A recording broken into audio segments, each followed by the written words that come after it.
ऊर्ध्व तिर्यभियाम सूत्र और ऊर्ध्व तिर्यक सूत्र also known as Criss-Cross method. So this method is used for multiplication.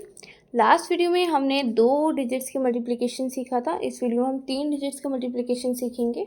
ये बहुत ही इजी और इफेक्टिव मेथड है.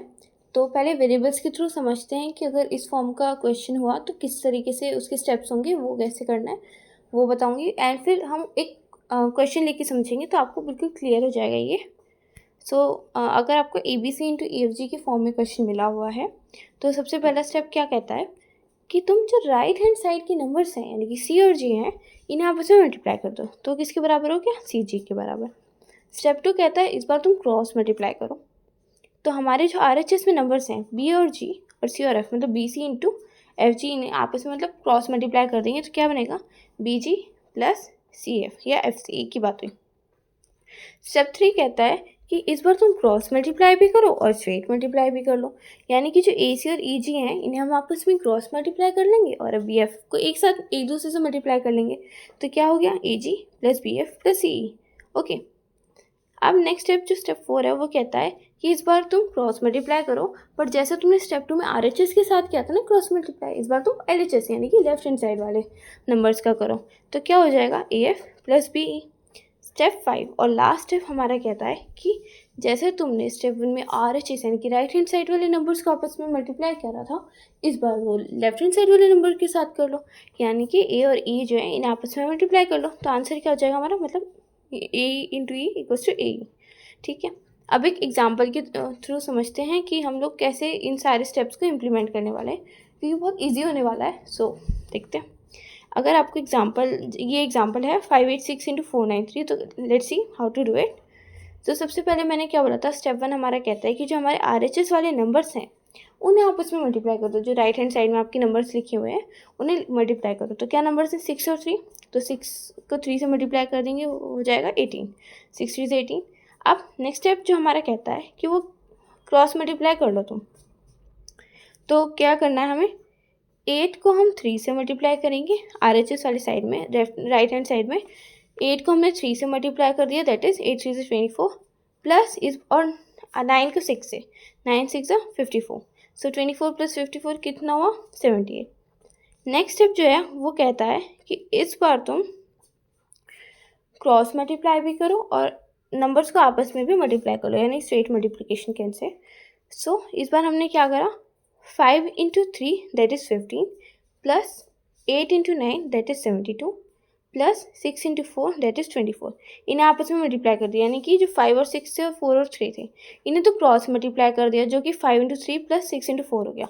और जो बीच में जो बचे थे ना 8 और 9, इन्हें एक दूसरे से मल्टीप्लाई कर दिया, जो कि 72 के बराबर था. तो 15 प्लस 72 प्लस 24 कितना हो गया? 111. स्टेप 4 मैंने आपको क्या बताया था? इस बार क्रॉस मल्टीप्लिकेशन होगा सिर्फ, पर पिछली बार जैसे सिर्फ हमारा राइट हैंड साइड वाले नंबर्स को आता स्टेप 2 में, इस बार हम लेफ्ट हैंड साइड वाले नंबर्स को करेंगे. तो 5 into 9 that is 45 plus 8 into 4 that is 32. So 45 plus 32 कितना हो गया? 77. अब हमारा लास्ट स्टेप यानी कि स्टेप 5 क्या कहता है कि इस बार तुम LHS वाले नंबर से, यानी कि जो दोनों नंबर्स है 5 और 4, इन्हें आपस में मल्टीप्लाई कर दो. तो 5 4 तक कितना होता है? 20. तो ये हमारा हो गया स्टेप 5. आप देख सकते हो सारे स्टेप्स कितने इजी थे. अब हमें आंसर किस तरीके से लिखना है कि हमारा एग्जैक्ट आंसर आए. तो सबसे पहले तो हम ऐसे जो भी हमारी वैल्यूज़ आएंगी उन्हें अपोजिट से लिखेंगे, यानी कि सबसे पहले 20, फिर 77, फिर 111, फिर 78, फिर 18. ओके, ऐसे लिख लिए. अब मैंने आपको लास्ट वीडियो में भी ये चीज़ बताई थी कि जो हमारे नंबर्स हैं हर जगह हर उस पे हर डॉटेड लाइन से पहले और मतलब हर डॉटेड लाइन के बाद जो नंबर है वो एक ही डिजिट का होना चाहिए. यानी कि 18 भी एक ही डिजिट का, 78 भी 2 डिजिट का, एक ही डिजिट का होना चाहिए था. 111 तो 3 डिजिट का, यहाँ भी एक ही डिजिट आनी चाहिए थी. 77 भी 3 डिजिट का, यहाँ भी एक ही आनी चाहिए थी. और 20 ये तो 2 डिजिट का है. तो जो स्टार्टिंग में यानी कि LHS में कितने भी डिजिट चलेगी, नो इशू, बट बाकी जगहों पे हमें एक एक डिजिट ही चाहिए. यानी कि यहाँ पे सब में गलत आ रहा है, पर ये गलत नहीं है. हम एक काम कर सकते हैं कि हमें सिर्फ एक एक डिजिट मिले. तो हम लोग क्या करेंगे, जो इनके आगे वाली यानी इनके जैसे 18 के आगे ए है, वो ए कह रहे सॉरी 1 है, तो इसे हम आगे को भेज देंगे, 78 के पास भेज देंगे. कैसे? जो 18 का 1 था वो हमने 78 के पास भेज दिया, तो क्या बन गया 78 + 1 दैट इज़ 79। ओके, पर अभी इसके पास तो तब भी 2 ही बची, तब हम क्या करेंगे 79 का 7 भेज देंगे आगे 111 के पास, तो क्या बन गया 111 + 7, तो ये हो जाएगा 118 के बराबर।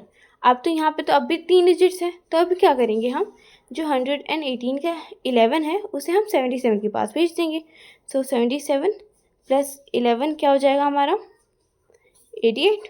ओके, अब यहाँ पे अब भी 2 डिजिट बच रही है ना, तो इसका 8 हम आगे भेज देंगे, तो क्या हो जाएगा 20 + 8 दैट इज़ 28। ओके, और अब तो कोई इशू ही नहीं है, अब हर जगह एक सिंगल डिजिट है, और लास्ट में यहाँ जो मतलब LHS में है, यहाँ लेफ्ट हैंड साइड में जो है एकदम कॉर्नर में, यहाँ कितनी भी डिजिट चलेगी, कोई इशू नहीं है। आप आराम से, अगर यहाँ 4 नंबर का भी 4 डिजिट का भी नंबर है ना, तो कोई इशू नहीं होगा। ओके, सो हमारा आंसर बन गया, अब इन डॉटेड लाइन्स को हटा के 288,898। ओके, 2,88,898। इवन आप चेक भी कर सकते हैं अगर आप श्योर नहीं है, बट अभी आप देख सकते हैं कितना इजी मेथड था, और आप इसे चुटकियों में क्वेश्चन सॉल्व कर सकते हैं। जैसे यहाँ तो फिर भी छोटे छोटे हैं, जैसे 4 डिजिट्स का नंबर हो गया या 5 डिजिट्स का नंबर हो गया, तो और उसके लिए बहुत ज़्यादा इफेक्टिव है। मैं हमेशा ये ही यूज़ करती हूँ, बहुत ईजी है जनरली। अभी 4 ये तो 4 डिजिट्स का करेंगे, इसके बाद फिर 5 डिजिट्स का और 6 डिजिट्स तक का हम सीखेंगे। उसके बाद तो आप बनाना सीख जाएंगे कि इसके स्टेप्स कैसे बनते हैं। स्टेप्स बनाना भी आपको खुद है, क्योंकि बहुत इजी स्टेप्स हैं, तरीके हैं स्टेप्स लिखने का। Okay, thank you everyone.